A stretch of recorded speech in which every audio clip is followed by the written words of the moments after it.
nilai apa yang nanti akan kalian munculkan. Ya, pahami ya?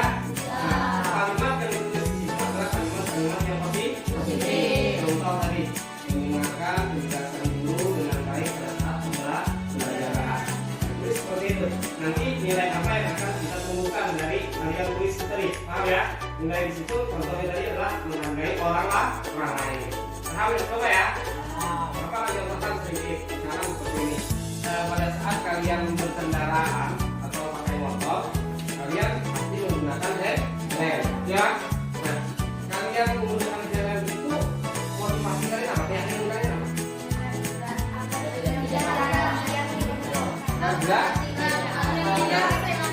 Menjaga keselamatan.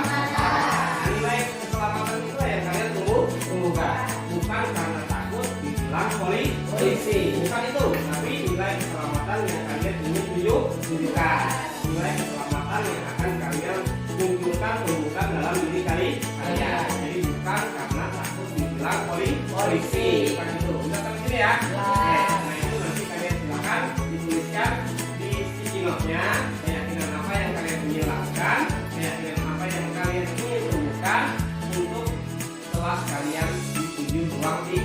Bisa sampai sini ya? Manapun silakan untuk dituliskan kalimat-kalimat positif. Sudah.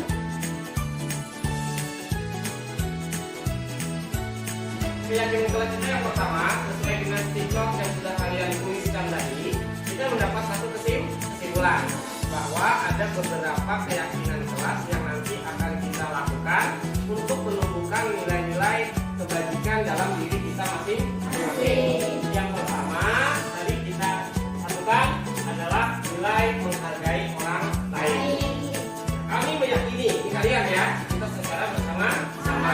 Kami meyakini bahwa sangat penting untuk menghormati dan menghargai semua orang. Kalau kita menghargai semua orang, kita menghormati orang, maka akan muncul yang namanya nilai menghargai orang lain.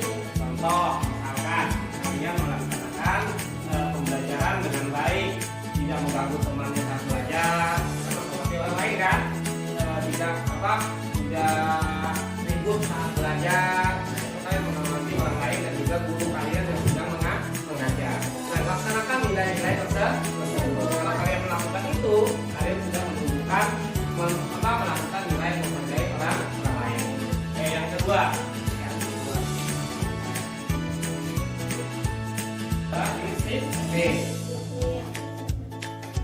Disiplin sini kita akan mengambil satu hal, yaitu bahwa kita nanti kalau ada tugas yang diberikan oleh guru, kita akan selalu kerjakan dengan tepat waktu.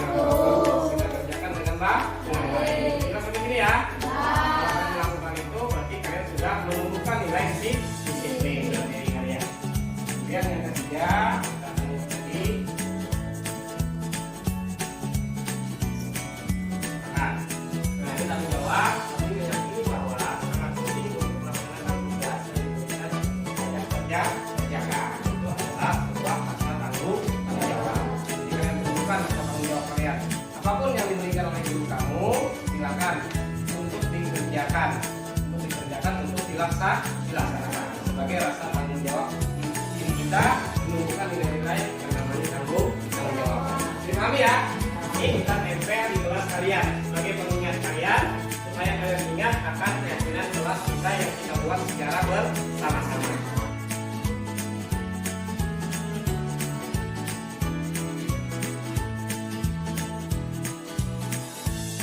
Assalamualaikum warahmatullahi wabarakatuh. Waalaikumsalam warahmatullahi wabarakatuh. Alhamdulillahirabbil alamin. Wassalatu wassalamu ala asrofil anbiya'i wal mursalin wa ala alihi wa sahbihi ajma'in, amma ba'du. Yang terhormat Bapak Kepala Sekolah SMP Negeri 1 Seruyan Hilir Timur, dan yang terhormat seluruh Dewan Guru beserta staf SMP Negeri 1 Seruyan Hilir Timur yang berbahagia.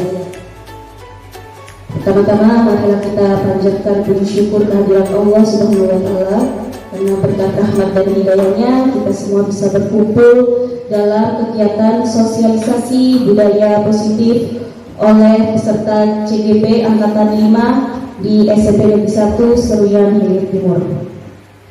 Izinkan saya di sini untuk menyampaikan susunan acara kita pada pagi hari ini. Yang pertama, pembukaan. Yang kedua, menyanyikan lagu Indonesia Raya. Yang ketiga, sambutan kepala sekolah. Yang keempat, doa. Dan yang kelima, sosialisasi serta penutup. Baik, langsung saja pada kegiatan pertama kita, yaitu pembukaan. Marilah kita buka acara ini dengan mengucap basmalah.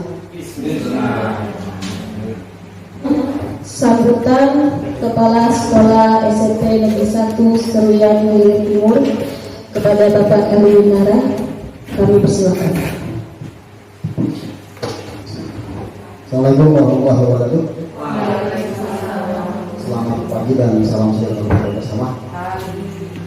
Yang saya hormati seluruh rekan-rekan, sahabat yang ada di hadir pada pagi hari ini. Terima kasih segalanya buat rekan-rekan semua bisa berkenan hadir pada pagi hari ini dalam rangkaian kegiatan teman-teman kita bersama dalam rangka sosialisasi budaya positif. Ya Allah, sampaikan puji syukur kepada Tuhan Maha Kuasa, Allah Subhanahu wa Ta'ala, karena pada hari ini sesuai dengan apa yang diminta oleh teman-teman yang berempat, bahwa akan ada dilaksanakan kegiatan berupa sosialisasi untuk kita bersama bisa dilaksanakan dengan baik dan mudah-mudahan nanti sampai ujung kegiatan dilaksanakan dengan sebaik-baiknya sesuai dengan ya. Terima kasih atas perhatiannya. Mohon maaf jika ada kekurangan yang bisa saya sampaikan. Saya akhiri. Assalamualaikum warahmatullahi wabarakatuh dan selamat pagi. Selanjutnya pembacaan doa oleh Bapak Samsul Bahri. Pada beliau dipersilakan. Assalamualaikum warahmatullahi wabarakatuh. Salam sejahtera untuk kita semua. Marilah kita bersama-sama menundukkan kepala kita seraya berdoa. Semoga acara sosialisasi budaya positif CGP Angkatan kelima SMP Negeri 1 Seruyan Hilir Timur bisa terlaksana dengan baik. Hadirin yang berbahagia, untuk doa ini saya pimpin secara agama Islam. A'udzubillahi minasyaitonirrajim. Bismillahirrahmanirrahim. Alhamdulillahirabbil alamin. Wassalatu wassalamu ala asyrafil anbiya'i wal mursalin wa ala alihi wa sahbihi ajma'in, amma ba'd. Allahumma ya Allah, ya Tuhan kami, tiada kata dan rasa yang pantas kami haturkan kepadamu pada siang hari ini, selain rasa syukur kami padamu ya Allah. Segala nikmat dan hidayah yang sudah Engkau anugerahkan kepada kami, sehingga kami bisa hadir bersama untuk mengikuti rangkaian acara sosialisasi budaya positif CGP Angkatan kelima SMP Negeri 1 Seruyan Hilir Timur. Ya Allah, ya Tuhan kami, ya Rahman, ya Karim, jadikanlah acara kami ini sebagai acara yang Engkau ridhoi, yang membawa berkah, rahmat, taufik, dan hidayah buat kami semua. Ya Allah, ya Tuhan kami yang maha mengetahui, ilmu bagimu luas dan tak terbatas. Oleh karena itu, anugerahkanlah kepada kami ilmu yang bermanfaat sebagai bekal kami dalam menjalani kehidupan menuju kebahagiaan di dunia dan akhirat. Serta berilah kami kekuatan untuk mengamalkan dan menyebarluaskan ilmu yang telah Engkau limpahkan kepada kami. Ya Allah, ya Tuhan kami limpahkanlah kepada kami semua yang hadir pada acara hari ini kesehatan, kekuatan, kemudahan, dan keikhlasan serta kecerdasan dan kearifan dalam mengikuti sosialisasi ini. Ya Allah, ya Tuhan kami,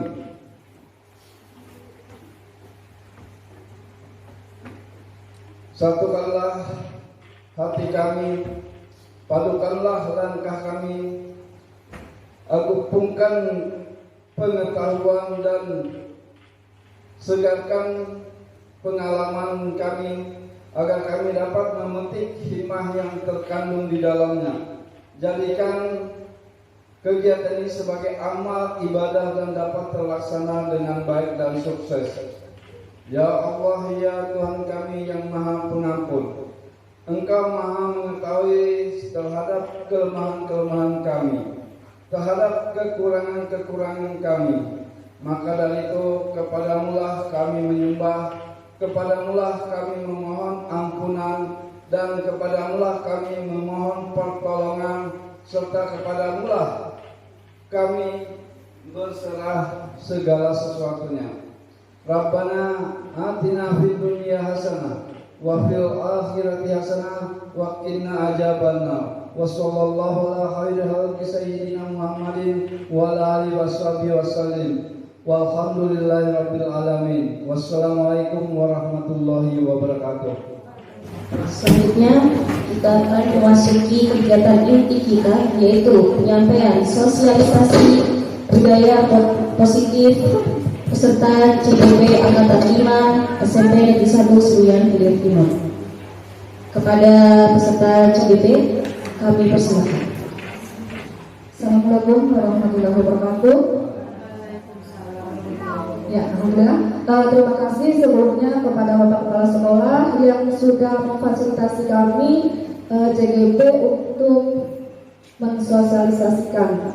Sebenarnya bukan mensosialisasikan ya, tetapi share ya, bertukar pikiran, berbagi ilmu.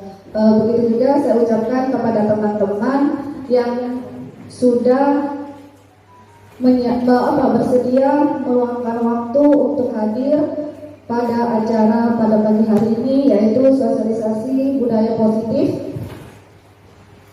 Ya, semoga apa yang kami sampaikan ini bisa kita terapkan. Di sini kita berbagi ya. Tadi saya katakan bahwa kami di sini bukan berarti kami lebih bisa, kami lebih paham, bukan. Tetapi kami di sini ingin berbagi sedikit ilmu yang kami dapatkan dari kegiatan JGP.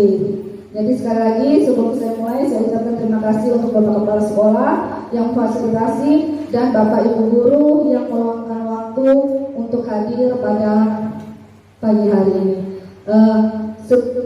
Akhirnya saya mulai di sini adalah kita akan budaya positif ya. Budaya positif ini adalah budaya ya, budaya yang akan kita terapkan di dalam sekolah kita, yang akan kita kenal sebagai budaya sekolah.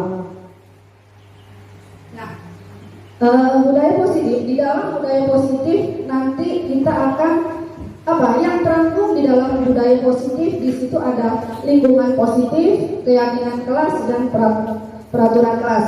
Kebetulan di sini saya membahas tentang budaya positif. Untuk lingkungan positif, keyakinan kelas, dan peraturan kelas nanti akan disampaikan oleh Bu Nana, Pak Bambang, dan Pak Fahmi. Ya, sebelum kita berbicara tentang budaya positif, maka kata orang tak kenal maka tak sayang. Ya, maka kita kalau mau menciptakan budaya positif, maka kita harus tahu apa sih budaya positif itu. Bagaimana budaya positif itu bisa diterapkan di sekolah kita, dan mengapa budaya positif itu harus kita terapkan di sekolah kita. Nah, apakah budaya positif itu? Nah, di sini ya, budaya positif adalah budaya positif merupakan perwujudan dari nilai-nilai atau keyakinan universal yang diterapkan di sekolah. Budaya positif di sekolah adalah nilai-nilai keyakinan dan kebiasaan-kebiasaan di sekolah yang berpihak pada murid agar murid dapat tumbuh dan berkembang menjadi pribadi yang bertanggung jawab, kritis, dan penuh hormat. Nah, setelah kita tahu apa budaya positif, maka apakah budaya positif berdiri sendiri dalam menciptakan budaya yang baik? Ya, di sini adalah jawabannya bahwa dengan demikian, dari melihat bahwa apa budaya positif itu, maka kita dapat memahami bahwa budaya positif di sekolah tidaklah berdiri sendiri. Ya, dalam menciptakan budaya ajar yang baik, melainkan satu sama lain saling terintegrasi dan mempengaruhi satu sama lain. Karena budaya positif kita ini di sekolah, maka yang bekerja sama di sini adalah Bapak Ibu Dewan Guru, kemudian murid, ya, kemudian nanti ada dukungan dari Bapak Kepala Sekolah, begitu juga dengan orang tua murid nanti yang juga akan terlibat dalam penerapan budaya positif. Apa itu disiplin? Disiplin berasal dari bahasa Latin, ya, di sini disiplina, yang artinya belajar. Makna asal dari kata ini berkonotasi dengan disiplin diri dan murid-murid Socrates dan Plato, ya. Nah, kemudian disiplin diri membuat orang menggali potensinya menuju sebuah tujuan apa yang ingin dihargai. Namun di dalam budaya kita, makna kata disiplin telah berubah menjadi sesuatu yang dilakukan seseorang pada orang lain untuk mendapatkan kepatuhan. Kecenderungan umum adalah menghubungkan kata disiplin dengan ketidaknyamanan, bukan dengan apa yang kita hargai atau pencapaian suatu tujuan mulia. Ini adalah yang sering kita terapkan di dalam sekolah kita. Sesuatu yang dilakukan seseorang pada orang lain untuk mendapatkan kepatuhan. Di sini seseorang adalah diri kita sebagai seorang guru untuk mendapatkan kepatuhan dari murid yang ada di sekolah kita. Ada beberapa caranya nanti. Nah, itu nanti akan dijelaskan bagaimana supaya anak tadi bisa patuh dengan kita Bapak dan Ibu guru. Kemudian di sini adalah kecenderungan yang menghubungkan kata disiplin dengan ketidaknyamanan, bukan dengan apa yang kita hargai atau pencapaian suatu tujuan mulia. Selanjutnya, ini adalah nilai kebajikan, nilai-nilai kebajikan universal yang akan muncul dari disiplin positif tadi, yang akan muncul dari disiplin positif akhirnya menjadi budaya positif, ya. Ini adalah nilai-nilai kebajikan universal. Nilai-nilai kebajikan universal ini adalah nilai-nilai yang diharapkan, yang diharapkan bisa tumbuh kepada peserta didik kita atau kepada murid kita dengan menciptakan budaya positif tadi, dengan disiplin positif tadi yang kita terapkan di lingkungan sekolah kita dengan beberapa cara tersebut, ya. Di sini, ya, nilai-nilai kebajikan itu adalah sifat-sifat positif manusia yang merupakan tujuan mulia yang ingin dicapai setiap individu. Nilai-nilai tersebut bersifat universal dan lintas bahasa, suku, bangsa, agama maupun latar belakang. Selanjutnya adalah dengan mengaitkan nilai-nilai kebajikan yang diyakini seseorang, maka motivasi intrinsiknya akan terbangun, sehingga menggerakkan motivasi dari dalam untuk mencapai tujuan mulia yang diinginkan. Nah, di sini adalah Diana Gosen, ya, 1998. Nah, selanjutnya adalah contohnya, ya. Di sini adalah nilai-nilai kebajikan yang ingin dicapai oleh anak Indonesia dengan profil pelajar Pancasila. Ya, saya rasa Bapak Ibu tahu, ya. Kenapa? Karena ini lagi semarak juga di sekolah kita, ya, dengan proyek-proyek yang kita lakukan juga. Ya, di sini adalah yang pertama, beriman, bertakwa kepada Tuhan Yang Maha Esa dan berakhlak mulia. Ya, alhamdulillah di sekolah kita sudah melaksanakan itu.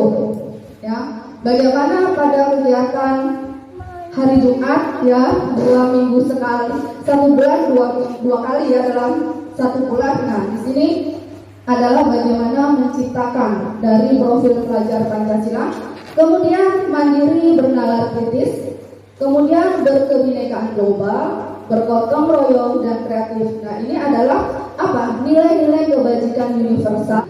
Itu aja yang saya sampaikan tentang budaya positif dan nilai-nilai kebajikan. Terima kasih. Saya akhiri. Wassalamualaikum warahmatullahi wabarakatuh. Kalau ada salah kata, saya juga minta maaf. Terima kasih. Silakan kepada Pak Fahmi untuk bisa menyampaikan materinya. Terima kasih Bu Nana atas kesempatan yang diberikan kepada saya. Mohon izin Bapak Ibu, saya berdiri di depan sini. Ini saya menyampaikan beberapa hal. Yang pertama ini terkait teori motivasi. Kemudian yang kedua hukuman. Kemudian yang ketiga itu adalah penghargaan. Nah, 3 hal ini yang nanti saya sampaikan terkait dengan teori motivasi itu seperti apa, kemudian hukuman itu seperti apa, penghargaan itu seperti apa. Selanjutnya Bapak Ibu, nah yang pertama di sini saya menyampaikan tentang teori motivasi.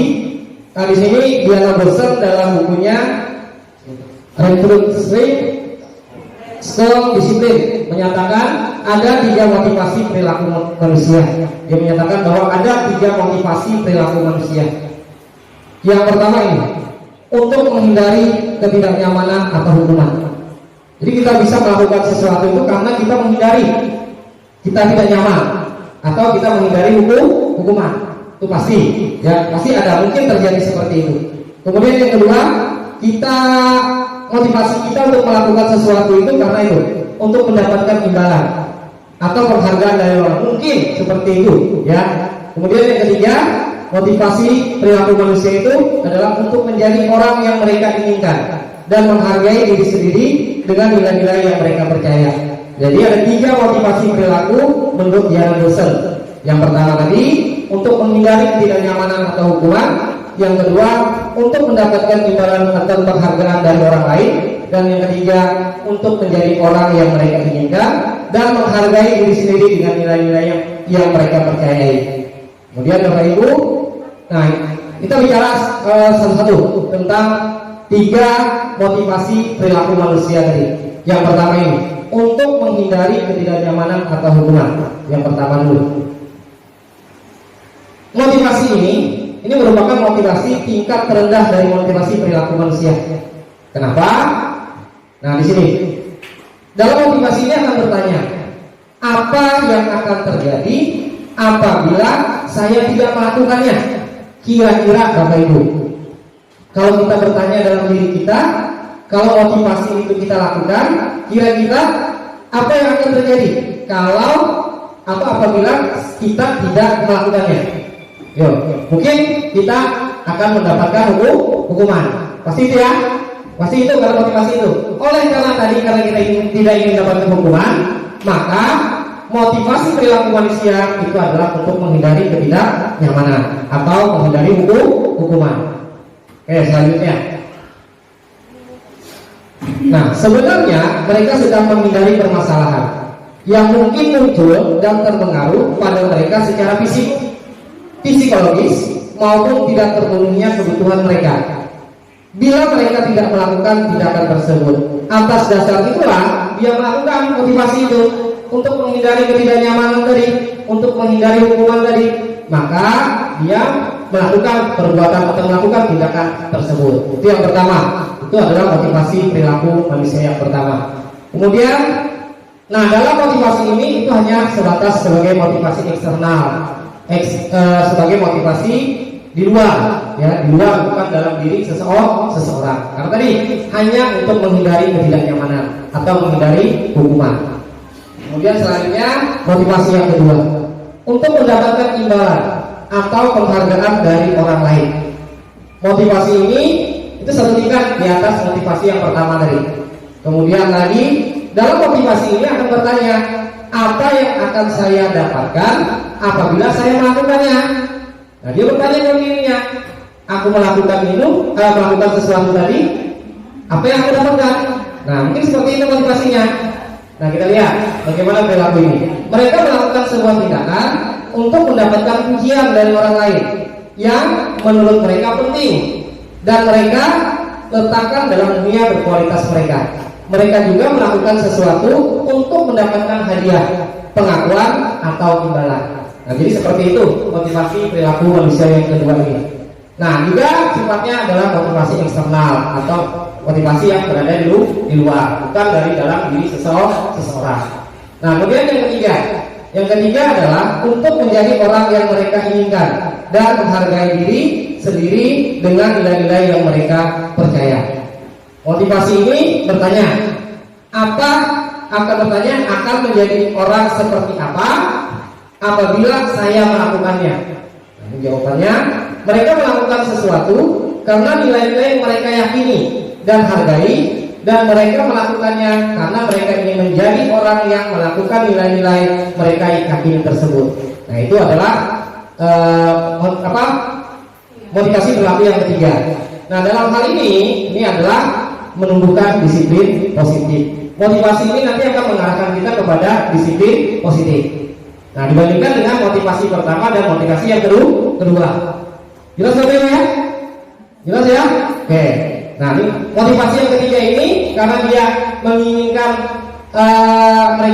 nilai-nilai yang dia inginkan, kemudian dia juga menghargai nilai-nilai yang diyakininya, maka motivasi ini akan menumbuhkan yang namanya sebuah disiplin positif. Arahnya adalah ini, motivasi internal, motivasi dalam dirinya, karena ingin mereka nilai-nilai dalam dirinya yang mereka yakini untuk melakukan sesuatu tadi, untuk berbuat sesuatu atau melakukan tindakan sesuatu tadi. Dorongan dari dalam dirinya karena keyakinannya akan nilai-nilai yang ada dalam dirinya. Seperti itu Bapak Ibu.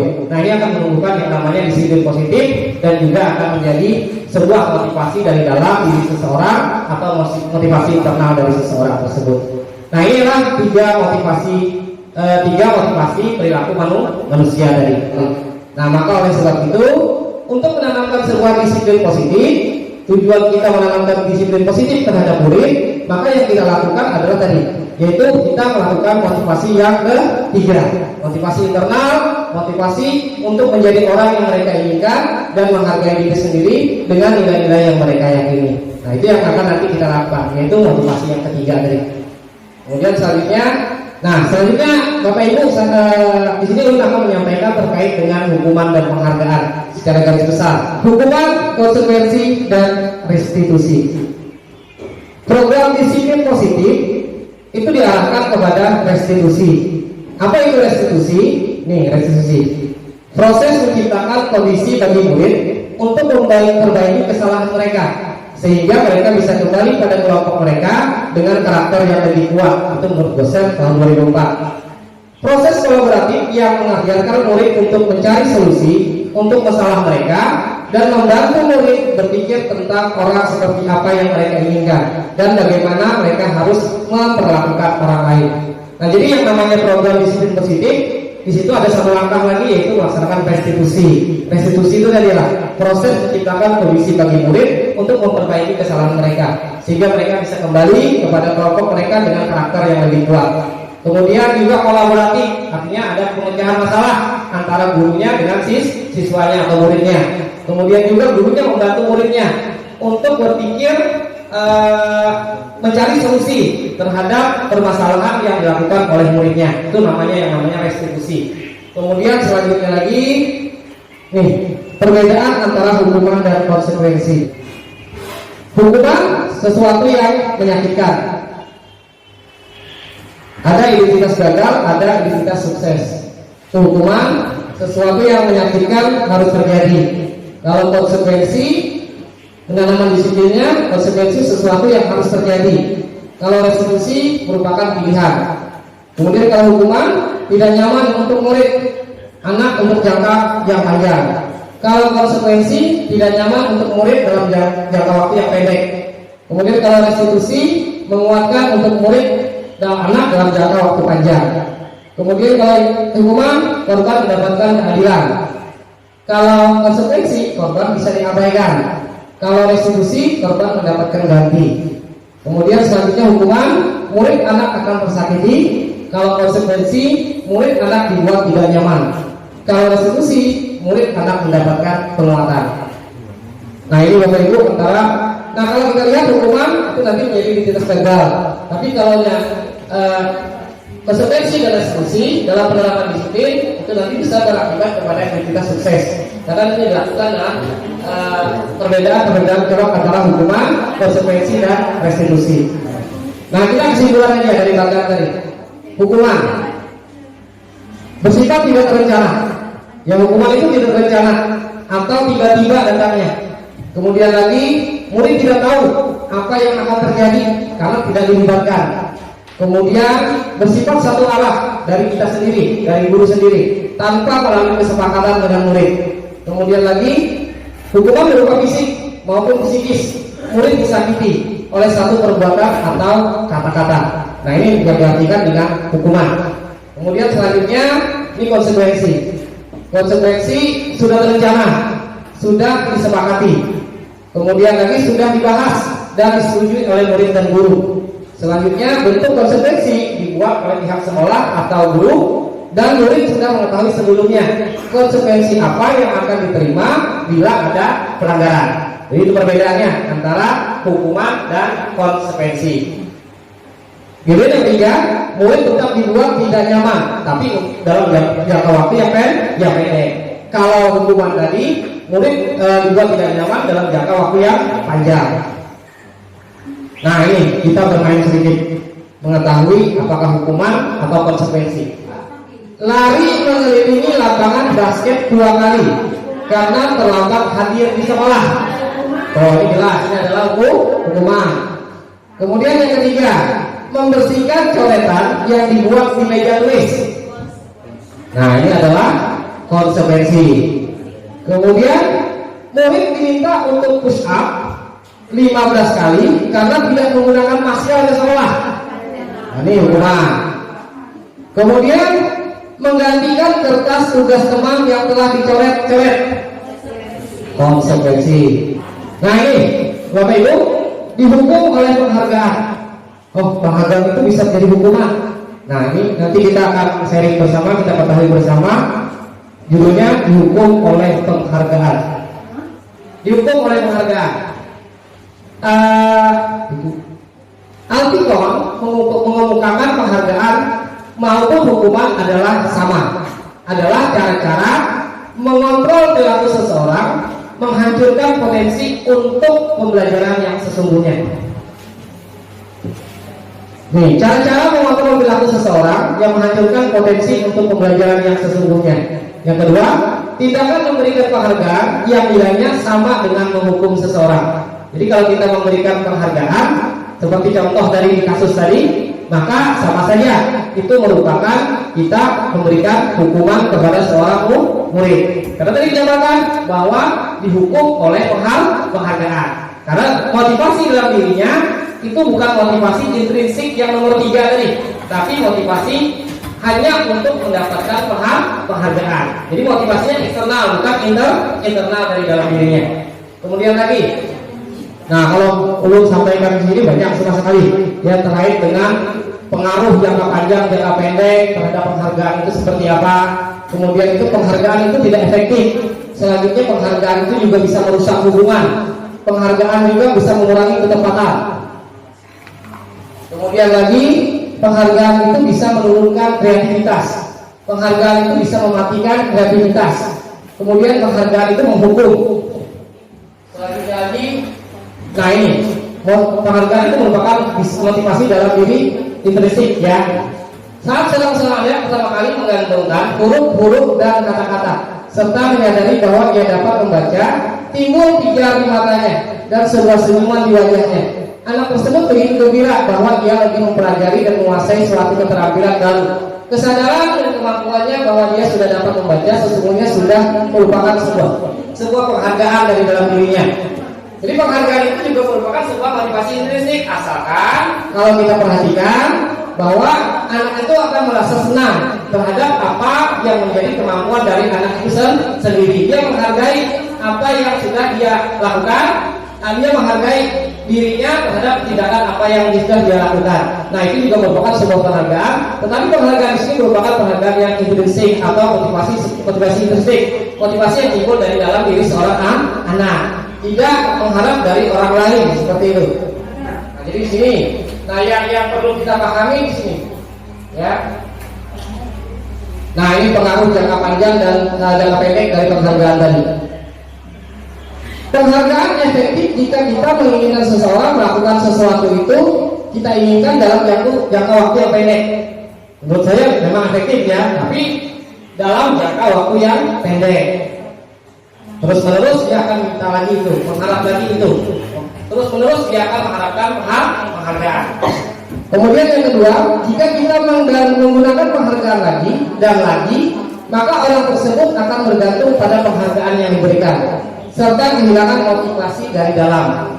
Kemudian jika kita mendapatkan penghargaan untuk melakukan sesuatu yang baik, maka selain kita senantiasa berharap mendapatkan penghargaan tersebut lagi, kita pun tidak menyadari tindakan baik yang kita lakukan. Nah itu merupakan pengaruh jangka pendek maupun jangka panjang terhadap adanya sebuah penghargaan. Ini saja dari saya Bapak Ibu. Terima kasih banyak. Mohon maaf kalau ada salah kata, salah hilaf, mohon dimaafkan. Saya ucapkan terima kasih dan saya akhiri. Wassalamualaikum warahmatullahi wabarakatuh. Untuk berikutnya materi akan disampaikan Bu Nana. Assalamualaikum warahmatullahi wabarakatuh. Masih semangat Bapak Ibu. Sudah hampir 1 jam ya kita mulai tadi sampai pada akhirnya bagian saya ini menyampaikan tentang bagaimana nanti kita menerapkan atau membuat keyakinan kelas ini berakar dari budaya positif atau nilai-nilai kebajikan yang sudah disampaikan Ibu Widya Astuti. Kemudian apa tadi namanya motivasi dari Pak Fahmi itu nanti kita tuangkan ke dalam bagaimana kita bisa mewujudkan keyakinan kelas. Budaya positif merupakan perwujudan dari nilai-nilai atau keyakinan universal yang diterapkan di sekolah. Apakah nilai-nilai keyakinan atau universal itu? Apakah nilai-nilai atau keyakinan universal itu? Kira-kira mengapa kita memiliki peraturan tentang penggunaan helm pada saat mengendarai sepeda motor? Alasannya kira-kira apa ya? Supaya apa ya Bapak Ibu? Kita pakai helm itu supaya apa kira-kira? Karena peraturan. Kemudian ada lagi yang lain? Menghindari kejadian atau apa? Siapa tahu pas lagi mencegah terjadinya kecelakaan. Ada lagi yang lain? Semua itu nanti ada alasan atau nilai yang memang mendasari kenapa helm itu digunakan, yaitu keselamatan. Jadi selebihnya menghindari tadi Bapak menghindari apa tadi Pak? Razia itu kayak lebih apa namanya poin-poin yang mendukungnya. Intinya yaitu keselamatan. Bagaimana kita bisa melindungi kepala mungkin ya seperti itu alasan mereka membuat helm itu akhirnya harus dipakai oleh pengendara motor. Kemudian mengapa kita memiliki peraturan tentang penggunaan masker dan mencuci tangan saat pandemi? Kira-kira apa yang mendasari adanya pemerintah mengeluarkan penggunaan masker dan mencuci tangan saat pandemi? Ada yang tahu Bapak Ibu? Kira-kira supaya apa alasannya? Biar sehat, biar terhindar dari penyakit. Betul kata Bu Jumi, alasan yang sebenarnya adalah kesehatan. Jadi dari semua itu ada nilai universal yang membuat peraturan itu dibuat. Nah nanti kita akan menggali itu di kelas kita. Jadi kita cari nanti seperti apa nilai-nilainya yang memang benar-benar mendasari perbuatan kita itu. Di sini kesehatan itu berarti sama dengan tadi keselamatan juga. Kemudian keyakinan atau nilai-nilai itu disebut sebagai nilai-nilai kebajikan universal, yaitu kesehatan dan keselamatan tadi. Bagaimana bisa diterapkan di keyakinan kelas? Tidak bisa, tidak bisa fokus ini.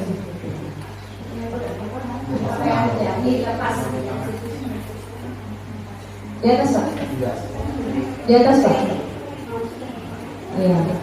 Keyakinan kelas. Apa itu keyakinan kelas? Keyakinan kelas merupakan suatu tindakan atau perilaku positif yang kita harapkan terjadi dan dapat diterapkan di lingkungan kelas tersebut secara berkelanjutan dan menimbulkan motivasi intrinsik seperti kata Pak Fahmi tadi.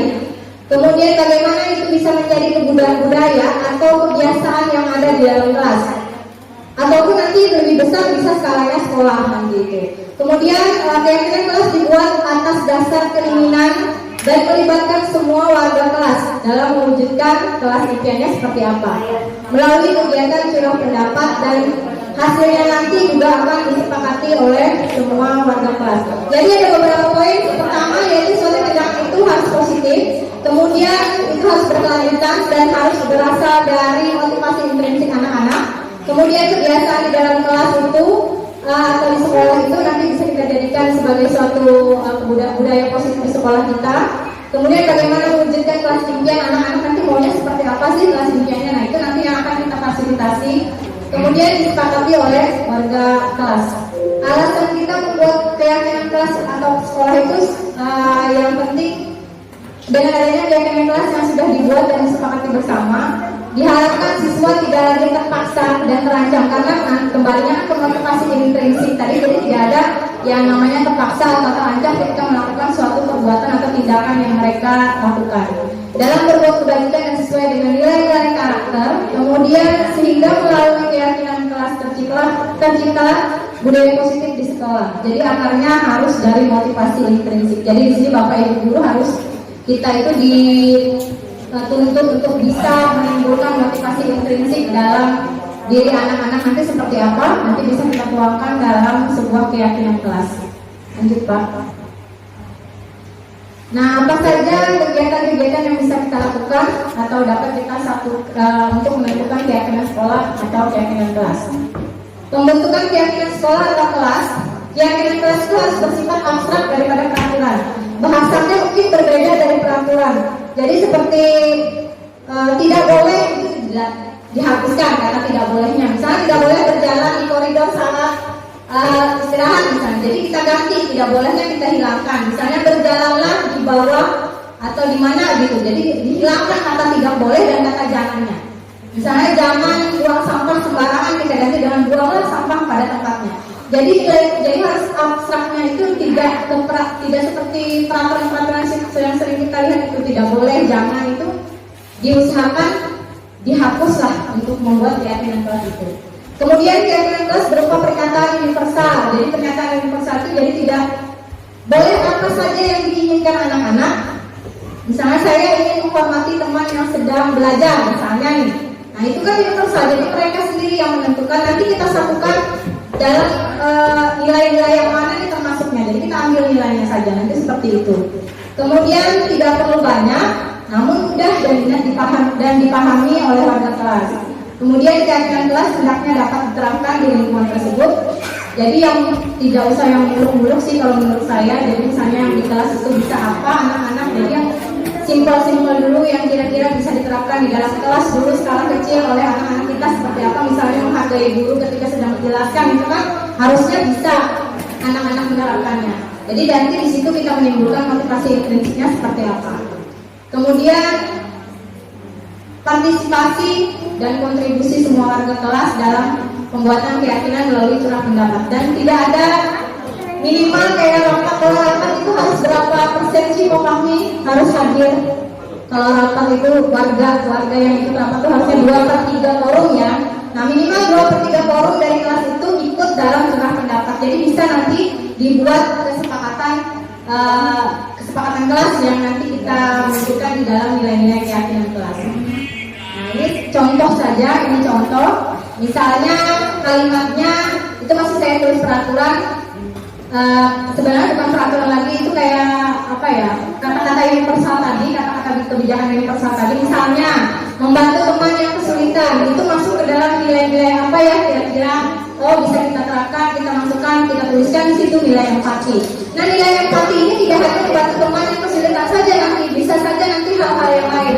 Tapi yang kita ambil adalah empati dan tolongnya. Kemudian kembalikan barang ke tempatnya. Nah ini salah satu sikap disiplin.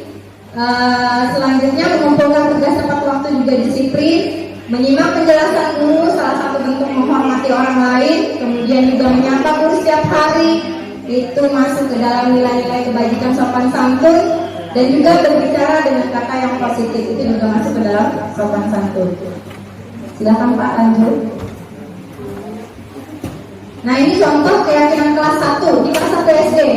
Bahasanya sangat simpel sekali.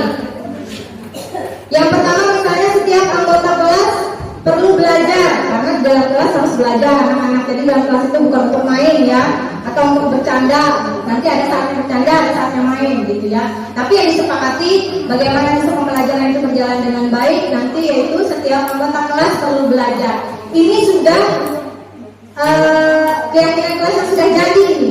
Ini keyakinan kelas 1 yang sudah jadi. Mungkin prosesnya sebelum ini banyak sekali kan anak-anak yang saya mau ini Bu, saya mau seperti ini Bu. Nanti kita satukan ke dalam, kita buatkan ke dalam satu kalimat yang mencakup semua apa yang diinginkan oleh murid tadi. Misalnya tadi setiap anggota kelas perlu belajar. Jadi karena memang mereka di dalam kelas harusnya belajar, jadi kita carikan atau kita susun sedemikian rupa kata-katanya sehingga mereka juga bisa mudah memahami. Kemudian anggota kelas perlu senang. Nah ini kalau untuk anak-anak kelas SD, setingkat SD dan SMP juga saya yakin masih bisa diterapkan. Bagaimana anggota kelas itu perlu senang ketika pembelajaran. Kemudian setiap anggota kelas perlu melakukan tugas atau setiap anggota kelas perlu saling menghargai. Kemudian setiap anggota kelas perlu merasa aman. Itu contoh-contoh saja Bapak Ibu. Siapa tahu nanti bisa diterapkan di kelasnya. Baik sebagai wali kelas maupun nanti sebagai guru kita mengajar mapel bisa juga seperti itu. Kemudian contoh lagi keyakinan kelas 5 misalnya kebajikan universalnya selalu bersikap positif, senantiasa menjadi diri terbaik, kemudian percaya dan menghormati orang lain serta barang miliknya, berkomitmen terhadap setiap tugas dan senang membantu. Ini contoh, siapa tahu nanti bisa diambil kalimatnya. Nah ini kelas 7 lagi bentuknya. Jadi kelas 7 itu nilai kebajikannya, kemudian ada kalimatnya. Nilai kebajikannya adalah kalimat. Kami menyadari bahwa sangat penting untuk menghormati semua orang dan barang milik orang lain. Nah ini misalnya nanti ada anak yang ketika gurunya sedang menjelaskan, tapi dia bicara, nah bisa masuk ke dalam keyakinan kelas. Apa yang dilanggar ya kira-kira? Apa kesepakatan kelas kita ya? Hormat Bu, kira-kira kamu tadi melakukan apa? Ditanya Bu, nanti Pak Bambang itu ke restitusi ya Pak ya. Jadi disadarkan diri mereka bahwa mereka sudah melanggar peraturan-peraturan yang ada di keyakinan yang sudah mereka buat. Kemudian bekerja, kami meyakini bahwa sangat penting untuk mengerjakan pekerjaan atau mengikuti kegiatan yang telah ditugaskan. Kemudian diterima dan dimiliki. Kami meyakini bahwa sangat penting untuk merasa diterima pada suatu kelompok dan saling peduli satu dengan yang lainnya. Ini contoh bentuk-bentuk keyakinan kelas yang bisa nanti Bapak Ibu terapkan di kelas. Lanjut Pak. Ada kegiatan cara kita membuat keyakinan kelas. Yang pertama bisa dengan kegiatan tampak seperti dan tidak tampak seperti. Langsung contohnya Pak, tabel Pak. Ya. Misalnya hormat tadi. Tampak seperti apa nanti di kelas itu ketika kita menerapkan nilai keyakinan hormat. Misalnya datang tepat waktu, salah satu menghargai gurunya seperti itu. Kemudian yang tidak tampak nanti akan seperti apa? Jadi tidak tampak nanti tidak akan ada orang yang sering terlambat hadir nanti di sekolah itu. Jadi ini kegiatan tampak dan tidak tampak dalam hal nilai kebajikan hormat. Kemudian menyapa teman dan guru. Jadi nanti akan terlihat seperti itu di kelas kita. Tidak akan terlihat bahwa mereka saling acuh satu sama lain ya. Kemudian mengembalikan barang teman yang telah dipinjam dan mengucapkan terima kasih. Nanti kau akan terlihat seperti itu. Jadi kalau anak-anak mengingat nilai-nilai kebajikan ini, ketika dia pinjam nanti alat atau barang temannya, dia akan mengembalikan dan kemudian berucap terima kasih. Jadi tidak ada tampak bahwa dia tidak mengembalikan barang yang dipinjam dan meletakkannya sembarangan ya. Jadi itu salah satu menghormati ketika kita meminjam barang seseorang. Jadi nanti yang terlihat di kelas kita, mereka akan mengembalikan dan mengucapkan terima kasih, dan tidak akan tampak mereka akan tidak mengembalikan dan meletakkannya dengan sembarangan. Jadi nanti kalau pinjam kembalikan terima kasih, kemudian tidak meletakkan itu dengan sembarangan. Jadi seperti itu. Ini contoh kegiatan tampak tidak tampak. Nanti bisa dibuat seperti ini di kelas itu. Lanjut saja Pak, sama aja ini. Ya. Kemudian boleh dengan menggunakan apa sih Pak itu di atasnya? Ya. Tabel Y dari keyakinan kelas 7 diambil. Misalnya nanti ada Tabeliyah ini terdengar, terlihat dan berperilaku. Terdengar misalnya nanti di situ kecil sekali ya. Satu orang berbicara, misalnya yang terdengar nanti di kelas kita, yuk saya bantu, itu yang terdengar nanti di kelas kita. Yang terlihat nanti kalau apa ketika dia membantu, yang terlihat nanti dia akan memegang barang milik orang lain hanya dengan izinnya misalnya. Jadi kalau tidak diizinkan, nggak pegang gitu ya. Itu nanti yang terlihat di kelas kita. Yang terdengarnya, yuk saya bantu. Nah mungkin nanti akan terdengar seperti itu karena sudah ada kita bikin nilai-nilai keyakinan kelas kita seperti ini. Nanti anak-anak itu akan dengan sendirinya ketika melihat ada kata yuk saya bantu. Siapa tahu nanti akan mengaplikasikannya ke dalam kegiatan belajar mereka.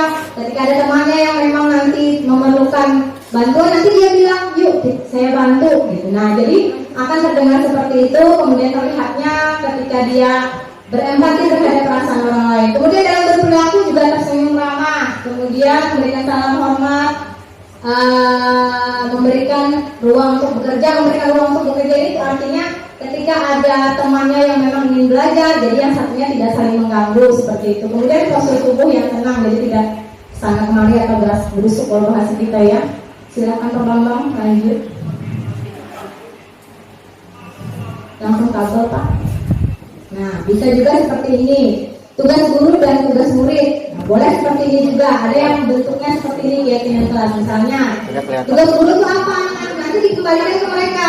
Tugas guru itu menurut kalian apa? Ada yang ini. Nanti kita lakukan jadi satu. Biasanya anak-anak itu ada yang memang bahasanya berbeda, tapi sebenarnya maknanya sama.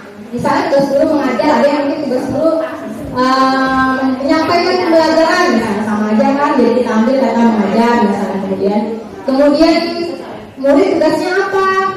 Murid tugasnya belajar, kemudian coba atau menghasilkan yang terbaik dari diri, kemudian bertanya jika tidak paham, kemudian mengikuti peraturan, menjalankan keyakinan kelas, mendengarkan dan memeriksa tugas kembali. Ini salah satu contoh. Mungkin kalau nanti terlalu banyak diambil poin-poin pentingnya saja. Jadi tidak perlu harus banyak, hanya tujuannya adalah bagaimana bisa murid-murid itu menerapkan keyakinan kelasnya. Jadi tidak perlu banyak poinnya, tapi bisa terlaksana. Itu intinya. Lanjut Pak. Sama aja Pak. Nah ini contoh keyakinan kelas yang sudah dilakukan oleh Ibu Ida Astuti.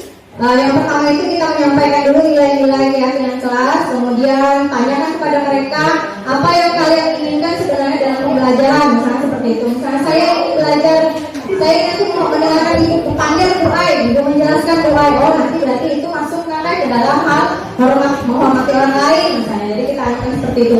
Nanti mereka akan kita bangunkan kalau untuk cara mendapatkan nilai-nilai keyakinan kelas yang dari anak itu, bisa kita kasih lembaran seperti itu, atau itu kemarin kertas origami, yang dia kertas origami kecil dibagikan ke anak-anak. Mereka mau apa, tuliskan saja di situ. Hal-hal positif yang kamu inginkan. Dia tidak boleh menggunakan kata tidak boleh dan tidak boleh menggunakan kata jangan. Di situ diingatkan nanti.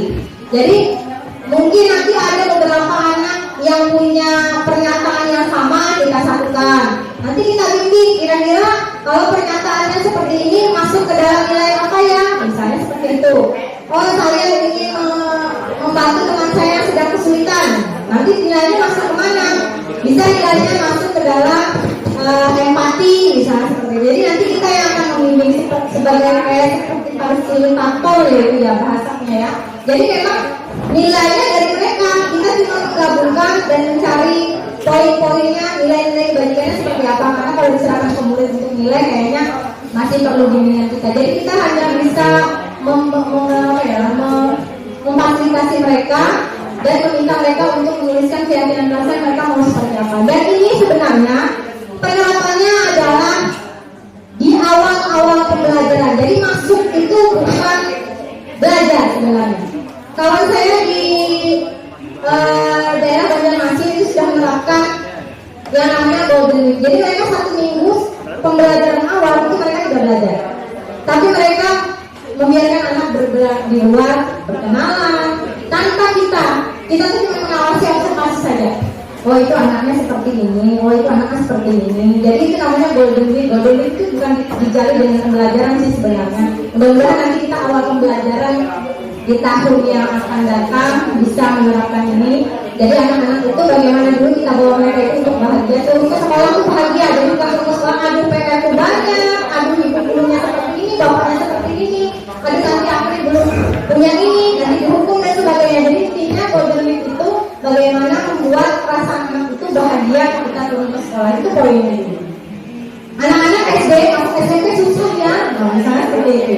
Atau anak-anak TK, aduh ini SD sudah mulai ini, ada ininya, ada itunya. Jadi tidak seperti itu dulu, jadi tidak langsung blok gitu ya. Kita aja kalau langsung seperti itu rasanya agak-agak panik juga kalau ya. Apalagi anak-anak kecil yang masih harus dibimbing dengan keadaan, dibangunlah keadaannya seperti itu. Habis? Pak Bambang? Kayaknya bisa. Ya, terima kasih. Kemudian saya lanjut ke 5 kebutuhan dasar, Pak. 5 kebutuhan dasar manusia. Jadi sebenarnya anak-anak itu bukan anak-anak sih, semuanya manusia itu intinya. Kita tuh sebenarnya punya alasan kenapa kita melakukan itu. Itu yang harus kita sadari dulu, bahwa semua manusia itu pasti punya alasan untuk melakukan suatu hal. Saya melakukan ini karena saya ingin seperti ini.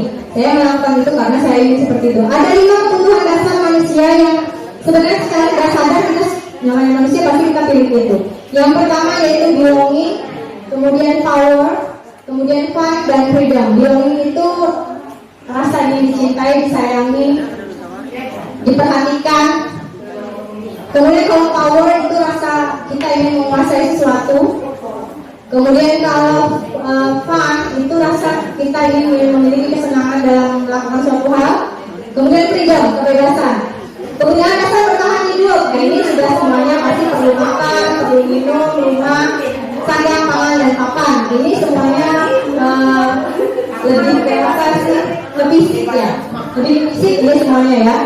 Kemudian selanjutnya kebutuhan dasar kedua, cinta dan kasih sayang atau kebutuhan untuk diterima. Kebutuhan ini ya, dan 3 kebutuhan berikutnya, jadi kebutuhan 2, 3, 4 itu adalah kebutuhan psikologis ya. Siapa yang bisa hidup sendiri? Nah, pasti punya rasa ingin disayangi, dicintai, dikasihi. Nggak cukup dikasih 1 orang, mau 2 gitu ya. Kebutuhan ini dan 3 kebutuhan berikutnya adalah kebutuhan psikologis. Kebutuhan ini kebutuhan untuk mencintai dan memiliki atau meliputi kebutuhan akan berhubungan dengan koneksi sosial, kebutuhan untuk memberi dan menerima kasih sayang, dan kebutuhan untuk merasa menjadi bagian dari suatu kelompok. Kemudian kebutuhan ini juga meliputi keinginan untuk tetap terhubung dengan orang lain seperti teman, keluarga, pasangan hidup, teman kerja, binatang peliharaan, dan kelompok di mana kita tergabung. Kemudian yang kedua yaitu kebutuhan penguasaan atau kebutuhan pengakuan atas kemampuan.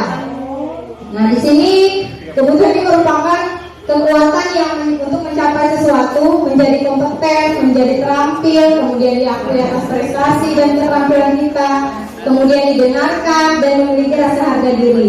Kebutuhan ini meliputi keinginan untuk dianggap berharga, bisa membuat perbedaan, bisa membuat pencapaian, kompeten, diakui, dihormati, dan meliputi self esteem. Self esteem itu rasa percaya diri yang kuat sekali ya.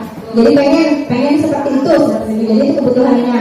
Dan keinginan untuk meninggalkan pengaruh. Jadi ini adalah kebutuhan atas pengakuan atau kemampuan.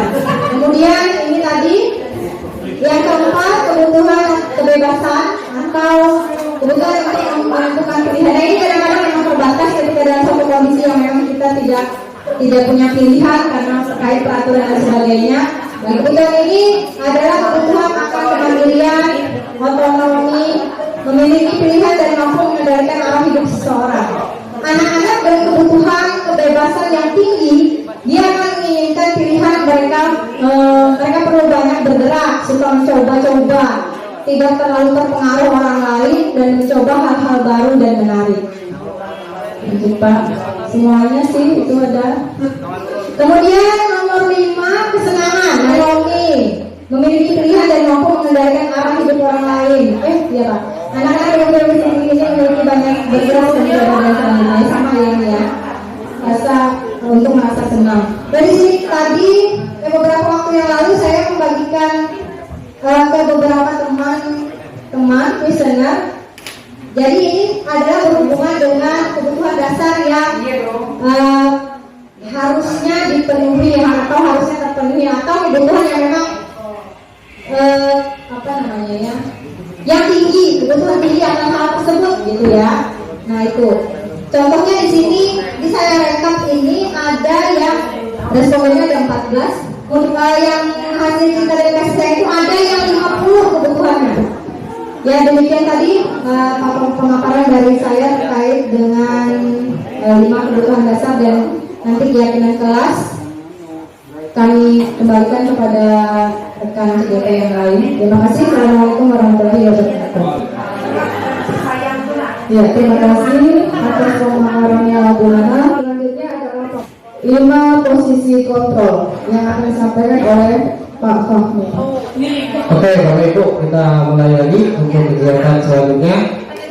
Di sini saya kembali lagi menyampaikan terkait dengan kelanjutannya tentang 5 posisi kontrol. Nah ini dosen bersimpulan ada 5 posisi kontrol yang dilakukan oleh guru atau orang tua.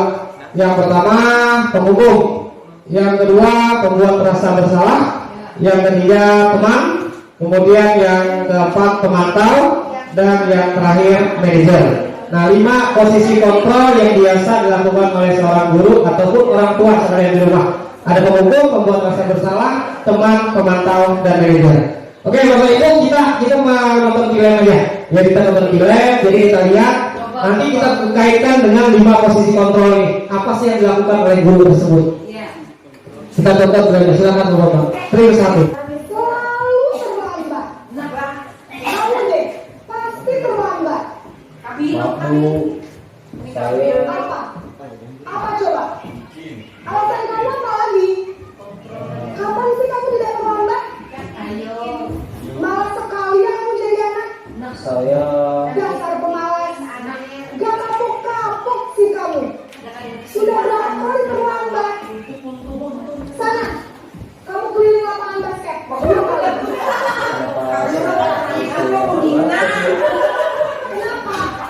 Kamu mau lagi? Berani-beraninya jawab. Sudah terlambat, masih berani jawab pula. Keliling lapangan basket. Cepat. Pergi sana lapangan basket. Ya, Bapak Ibu, tadi sudah kita lihat secara bersama-sama sekilas ya tentang video tadi. Ada seorang guru, ada seorang murid, Naren namanya, muridnya terlambat datang. Kemudian ada hal-hal yang diucapkan oleh gurunya tadi. Kira-kira Bapak Ibu guru tadi, kira-kira Bapak Ibu posisi kontrol apa yang dilakukan oleh gurunya tadi terhadap siswanya? Ada penghukum, ada pembuat rasa bersalah, ada teman, ada pemantau, atau manajer. Yo, dari cerita tadi. Tadi kata kalimat mengatakan bahwa lari di lapangan basket, lah. Oke, itu tadi ya. Oke, secara garis besar, kalau yang video pertama tadi itu adalah posisi kontrolnya dia sebagai penghukum.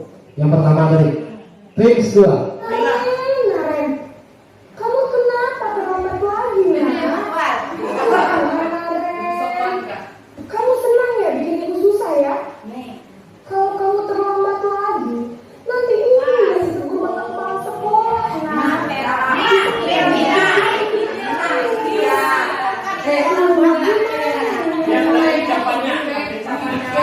Maaf Bu, Duh Gusti Naren, kamu suka ya kalau ibu ditegur sama kepala sekolah? Terus, sekarang ibu harus tulis apa ya ibu absen?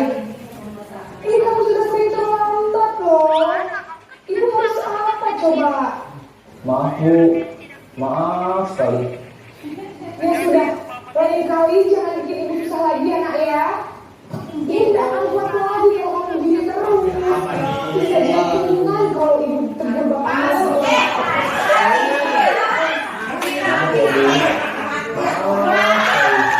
Maaf ya Bu ya. Oke, tadi apa posisi kontrolnya? Pembuat rasa bersalah. Oke, lanjut. Tricks 3. Wah, ini sudah jam berapa nih, Nak? Terlambat lagi ya saya. Saya Bu. Kamu malah menyalahkan ibu kamu. Ini kan nyalakannya paling kencang. Kok terlambat sih? Iya Bu, saya memang terlambat bangun tadi. Jadi biarpun saya kencang, tetap gak kejar Bu.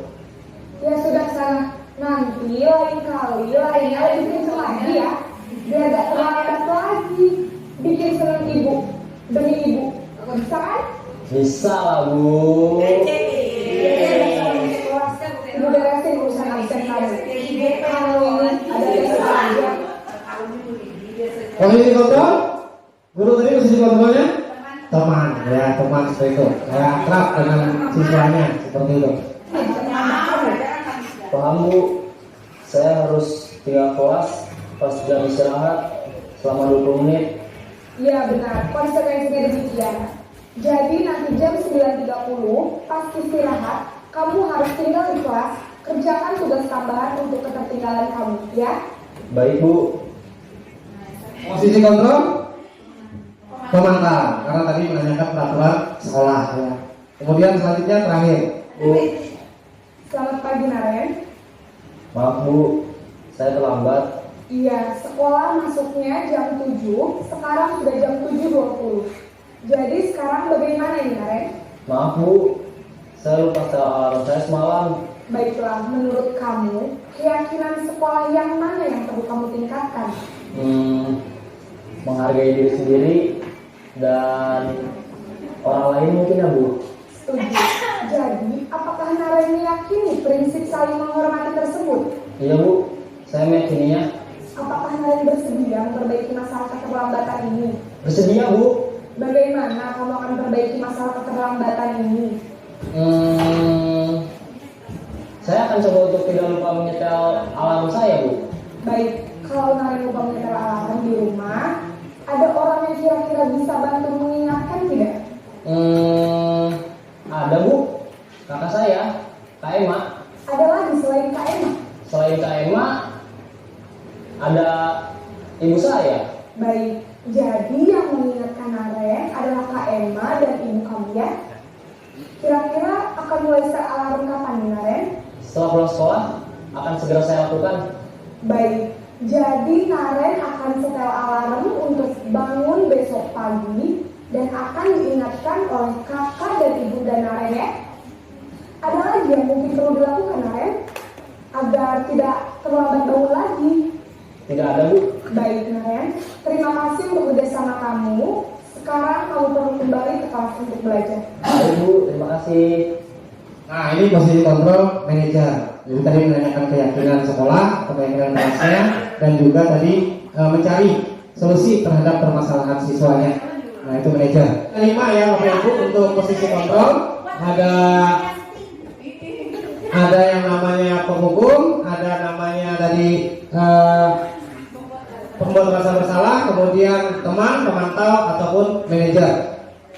Nah kita akan lihat ciri-ciri dari ketiga atau 5 hal tersebut. Sedikit kita melihat bagaimana seperti apa sih yang namanya penghukum itu, seperti apa yang namanya membuat rasa bersalah dan sebagainya. Penghukum di sini hukuman fisik maupun verbal.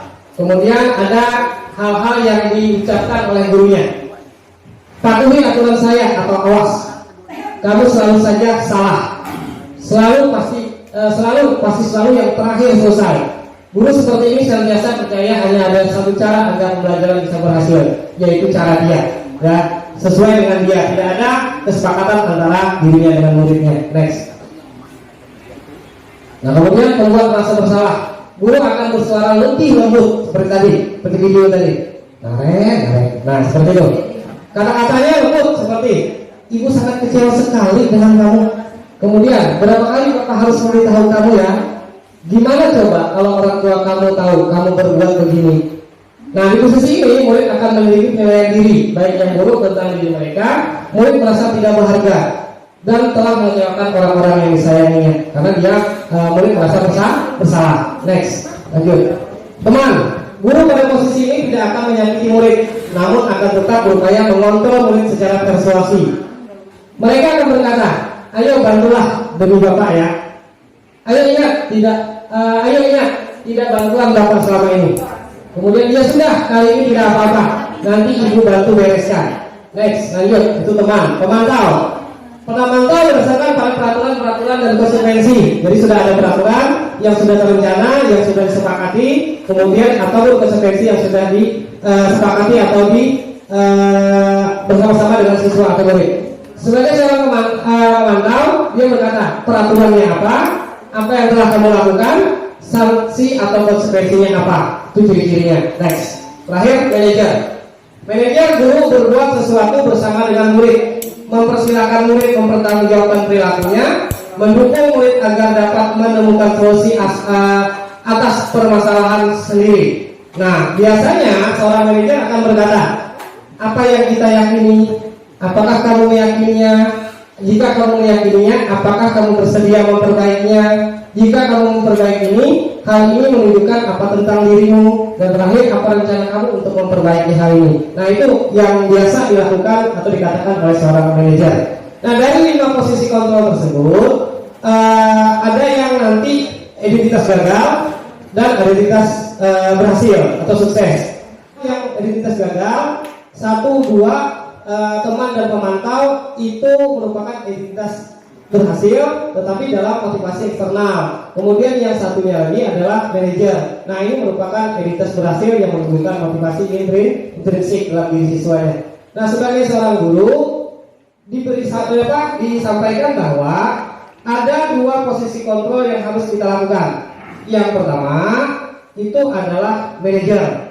Yang manajer yang harus kita lakukan karena nanti akan menumbuhkan motivasi intrinsik siswa atau murid-murid kita. Menumbuhkan motivasi dari dalamnya, menumbuhkan nilai-nilai kebaikan universal yang disampaikan oleh Bu Ibi di awal tadi. Nah, kemudian lagi kalau terus-menerus kita lakukan nih sebagai contoh, bisa sharing kita.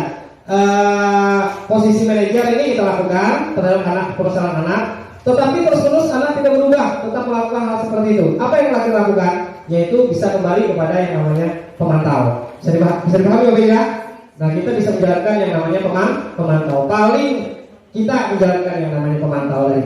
Kalau misalkan manajer yang kita jalankan itu belum cukup, belum berhasil, maka kita turun sedikit kembali ke wilayah atau posisi pemantau. Seperti itu Bapak Ibu. Nah, kemudian nanti berkaitan dengan manajer ini, untuk menjalankan posisi manajer dari seorang guru, maka yang dilakukan adalah yaitu melakukan yang namanya langkah-langkah restitusi yang disebut dengan nanti segitiga restitusi. Restitusi itu nanti akan disampaikan langsung oleh Pak Bambang. Nah, kalau kita menjalankan langkah-langkah segitiga restitusi tadi, otomatis kita akan berposisi kontrol sebagai seorang manajer. Ini mari kita coba bersama-sama Bapak Ibu. Tujuannya adalah untuk menumbuhkan di awal yang disampaikan oleh Bu Ibi tadi, yaitu budaya positif di sekolah kita. Nah, budaya positif itu akan kita lakukan dengan disiplin positif terlebih dulu, dengan langkah-langkah tadi, yaitu kita sebagai seorang manajer dengan yang namanya melakukan langkah-langkah segitiga restitusi. Nah, itu saja Bapak Ibu yang dapat saya sampaikan terkait dengan hal tersebut. 5 posisi kontrol guru seperti itu. Ya, itu saja dari saya Bapak Ibu. Terima kasih. Saya akhiri. Wassalamualaikum warahmatullahi wabarakatuh. Yang salah ini adalah Pak Bambang tentang segitiga restitusi. Kita akan filmnya nanti bagaimana Bapak Ibu lihat sendiri bagaimana segitiga restitusi dijalankan. Jadi saya lanjutkan dari Pak Fahmi tadi bahwa segitiga restitusi ini bisa dijalankan ketika kita berposisi sebagai apa tadi? Sebagai manajer. Nah, nah ini ya, lanjut. Berdasarkan Glenn Gosen dalam bukunya Restructuring School Discipline 2001 telah merancang sebuah tahapan untuk memudahkan para guru dan orang tua dalam melakukan proses untuk menyiapkan anaknya untuk melakukan restitusi. Jadi sudah disiapkan tahapan-tahapan untuk mempermudah guru atau orang tua melakukan restitusi. Dia yang dikenal dengan namanya segitiga restitusi. Kenapa segitiga? Karena ada 3 tahapan, ada 3 sisi, ya. Makanya dinamakan segitiga restitusi. Nanti kita akan bahas satu-satu. Yang pertama, sisi yang pertama yaitu menstabilkan identitas. Nah, bagian dasar dari segitiga restitusi tadi bertujuan untuk mengubah identitas anak dari orang yang gagal karena melakukan kesalahan menjadi orang yang sukses. Jadi ketika orang melanggar, anak kita melanggar kemudian kita panggil, itu mereka mesti merasa bersalah, gagal ya. Nah, bagaimana merubah itu menjadi orang yang tidak gagal? Nah, ini cara meyakinkan anak dengan mengucapkan kalimat berbuat salah itu tidak apa-apa ya. Kemudian tidak ada manusia yang sempurna. Kemudian saya juga pernah melakukan kesalahan seperti itu. Jadi ketika anak dipanggil, itu pasti nanti dia merasa bersalah. Tapi ketika ketemu kita panggil, kemudian nah berbuat salah itu tidak apa-apa. Tidak ada manusia yang sempurna di dunia ini. Bapak pun pernah melakukan kesalahan itu. Nah, mungkin dengan seperti itu otomatis anak menjadi bersemangat kembali. Dia tidak merasa gagal lagi, tapi dia merasa kembali ya, merasa kembali lebih kuat lagi. Nah, itu yang pertama tadi, yaitu dia akan stabil lagi, tidak menjadi orang yang gagal lagi ketika kita mengucapkan ini. Kemudian ini nggak usah. Kemudian yang kedua ya, validasi tindakan salah. Nah, setiap tindakan yang kita lakukan pasti ada alasannya. Seperti yang dikatakan Pak Fahmi Gunawan tadi, setiap tindakan itu selalu ada alasannya. Nah, untuk yang kedua ini adalah validasi tindakan yang salah. Itu maksudnya setiap tindakan yang kita lakukan dengan suatu tujuan, yaitu memenuhi kebutuhan dasar. Kalau kita memahami kebutuhan dasar, apa yang dasar sebuah tindakan, kita akan bisa menemukan cara-cara paling efektif untuk memenuhi kebutuhan tersebut. Nah, biasanya guru menyuruh anak untuk berhenti sikap yang tidak baik. Biasanya kita gak usah melakukan itu lagi, jangan melakukan itu lagi. Tetapi apa?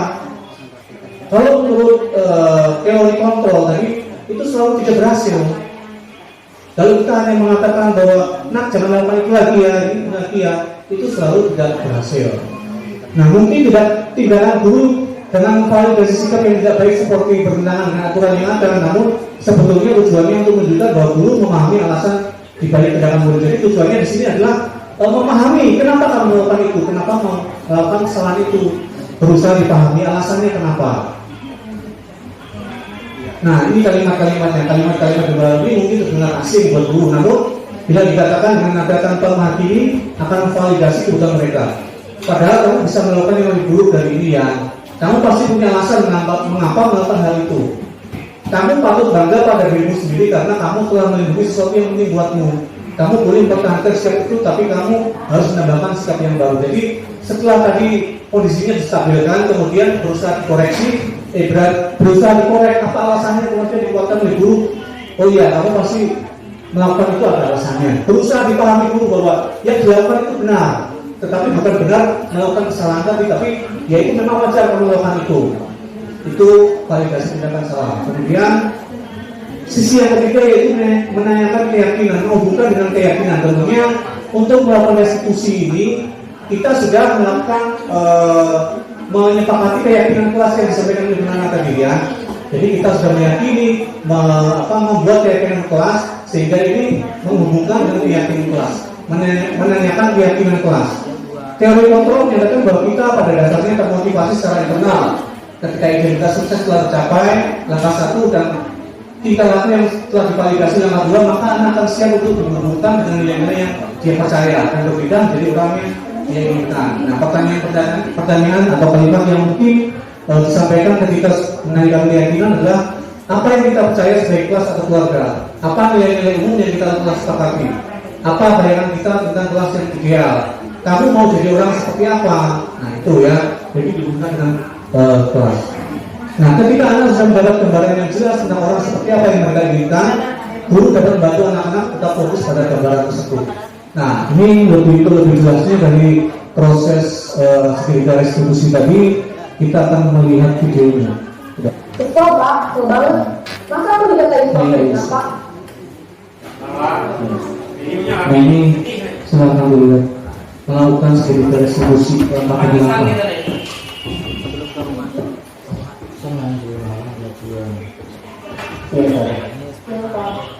Sudah lama ada di sana. Kenapa hari ini ada di sini? Betul Pak, betul banget. Masa aku tidak kayak gitu Pak? Ya aku marah lah. Aku dari kata di depan kelas. Baru. Oh begitu. Ya pasti kamu marah dan kesal. Bapak juga akan marah apabila ada yang menyuruh Bapak seperti itu. Kemudian pada saat itu kamu mau melakukan apa? Ya saya harus mengatakan Eka lah Pak. Baru saya bisa betap dia dengan teman-teman lain. Oh begitu. Pasti kamu melakukan seperti itu karena suatu alasan tertentu kan? Iyalah, maksud saya biasa aja Pak. Ya saya dari ini lah. Maksud saya jadi tukang-tukangnya. Ya wajar lah. Mempertahankan harga diri itu sesuatu yang penting buat kamu. Untung kamu tidak bertindak lebih gegabah lagi. Hanya meminta-minta. Iya Pak. Untung saya masih bersabar dan hanya meminta saja. Sudah dulu padahal saya pasti dari ini lah. Ya pasti ya. Tapi kamu memilih untuk tetap bertahan dan bersabar. Kamu memilih untuk tidak berbuat lebih parah lagi kan? Iya.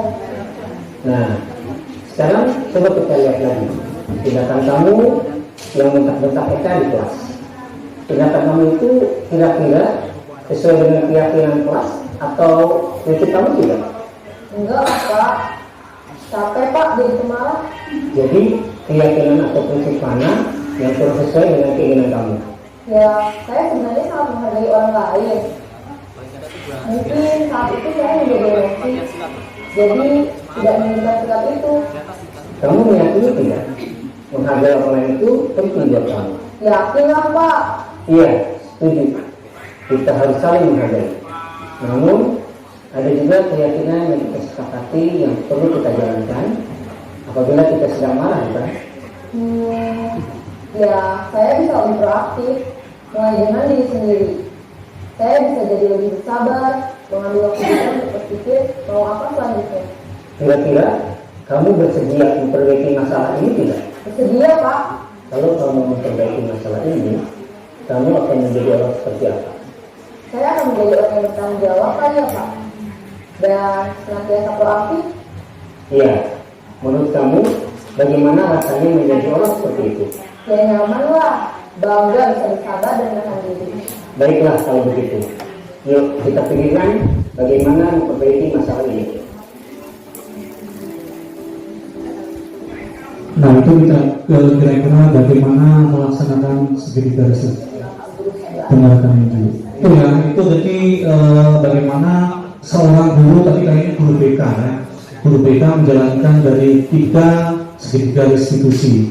Nah di situ Bapak Ibu bisa lihat sendiri bagaimana siswa yang salah kemudian pertama dilakukan validasi tindakan salah, kemudian sampai menanyakan keyakinan. Nah tentunya tidak semua pelanggaran harus dilakukan restitusi ya. Kita pilih-pilih pelanggaran seperti apa yang bisa dilakukan restitusi. Tentunya pelanggaran yang berat yang memerlukan tindakan restitusi. Kalau pelanggaran yang ringan-ringan aja mungkin dilakukan tindakan-tindakan yang seperti biasa. Kalau kita tindakan atau pelanggaran ringan dilakukan restitusi terus mungkin nggak restitusi yang ya. Jadi kita pilih pelanggaran-pelanggaran yang memang berat, kita lakukan restitusi untuk menguatkan karakter si anak kita tadi ya. Mungkin itu saja Bu ya, tidak banyak, tidak panjang lebar, mungkin itu kurang lebihnya kami mohon maaf karena diri. Assalamualaikum warahmatullahi wabarakatuh. Ya, terima kasih untuk Pak Bambang atas penjelasannya tentang segitiga restitusi. Baik, terima kasih kepada para peserta CGP Angkatan 5 yang sudah menyampaikan materinya dengan baik. Kita beri aplaus dulu kepada beliau-beliau yang sudah ini. Baik, selanjutnya apabila dari peserta yang lain yang ingin bertanya mengenai materi yang sudah disampaikan, saya persilakan untuk 2 pertanyaan. Mungkin ada yang ingin bertanya. Ya, tadi Bu Nana membahas tentang keyakinan pelajaran kelas atau bisa juga keyakinan sekolah. Betul ya? Keyakinan kelas atau keyakinan sekolah. Bahwa tadi pada saat itu ada dirumuskannya keyakinan kelas, bisa dimaksudkan di depan dengan 2/3 tadi dan sebagainya. Kalau sekolah berarti keyakinan sekolah yang akan dibuat. Nah kemudian biar membuka pemikiran kita bersama, keyakinan kelas ini, apakah itu nanti keyakinan kelas yang dibuat dan dirumuskan sama-sama oleh wali kelas dengan peserta didik dari kelas tersebut saja, atau dibuat oleh masing-masing guru mapel. Ya kalau misalnya masing-masing guru mapel tentu pasti rumusannya nanti pasti akan berbeda. Ya mungkin itu yang bisa kita sampaikan Bu Ayu. Tolong sekalian kita sampaikan sama-sama. Terima kasih. Assalamualaikum warahmatullahi wabarakatuh. Terima kasih untuk pertanyaannya Bapak terkait apakah keyakinan kelas itu nantinya diterapkan oleh siapa, seperti itu ya Pak ya, kalau saya bisa menangkap pertanyaan tadi. Nanti apakah kita itu bisa rembuk seri, misalnya kita dengan wali kelas atau seperti ini melakukan atau membuat keyakinan kelas itu di kelas ini, misalnya mungkin saya rasa bisa Pak, tapi nanti teknisnya mungkin akan perlu pemikiran dari kawan-kawan semua, khususnya Bapak kepala sekolah itu seperti apa. Tapi kalau untuk pengadaannya, kalau untuk pengetahuan bagaimana cara membuat keyakinan kelas itu, ya saat pendidikan CGP ini kami dapatkan seperti itu. Nah itu Pak, mungkin nanti kalau saya rasa sih bisa ya, tapi caranya saya juga sampai saat ini bagaimana bisa menyatukan persepsi kita untuk satu kelas ini, nanti rembuknya dengan wali kelas atau dengan seluruh rekan kerja, nanti plus Bapak kepala sekolah sebagai pembimbing, nanti mungkin bisa difasilitasi Pak seperti itu, jadi kita bisa menerapkan keyakinan kelas tersebut seperti apa nantinya. Ya demikian Bapak untuk tanggapan dari saya terkait materi saya yang saya sampaikan tadi. Terima kasih atas waktu kita ya. Saya ucapkan sekian kegiatan kita hari ini. Terima kasih untuk Bapak Ibu guru peserta CBP Angkatan 5. Sangat bagus sekali apa yang mereka sampaikan. Semoga bisa bermanfaat untuk kita semua dan jadi bahan pembelajaran agar bisa mendidik peserta didik kita menjadi lebih baik lagi. Terima kasih. Saya akhiri kegiatan hari ini dengan mengucapkan hamdalah.